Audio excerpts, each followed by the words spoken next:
జిల్లాలో గంజాయి ఇతర మత్తు పదార్థాల నియంత్రణకు పటిష్టమైన చర్యలు చేపట్టాలని హన్మకొండ జిల్లా అదనపు కలెక్టర్ రాధికా గుప్తా అన్నారు. హన్మకొండ జిల్లా కలెక్టరేట్ కాన్ఫరెన్స్లోని మినీ హాల్లో మత్తు పదార్థాల నియంత్రణపై వివిధ శాఖల అధికారులతో సమన్వయ సమావేశాన్ని నిర్వహించారు. ఈ సందర్భంగా అదనపు కలెక్టర్ రాధికా గుప్తా మాట్లాడుతూ విద్యా సంస్థల సమీపంలో గంజాయి ఇతర మత్తు పదార్థాల నియంత్రణపై పటిష్టమైన నిఘాను ఉంచాలని, విద్యా సంస్థలలో మత్తు పదార్థాల నియంత్రణపై కమిటీలను ఏర్పాటు చేయాలని సూచించారు. వివిధ శాఖల అధికారులు సమన్వయంతో గంజాయి ఇతర మత్తు పదార్థాలను నియంత్రించడంలో చర్యలు చేపట్టాలన్నారు.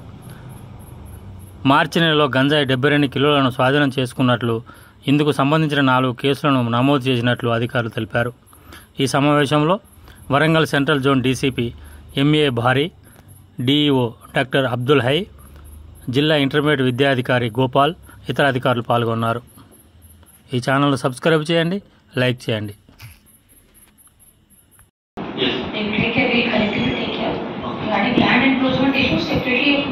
Yes, madam. We have formed the committee and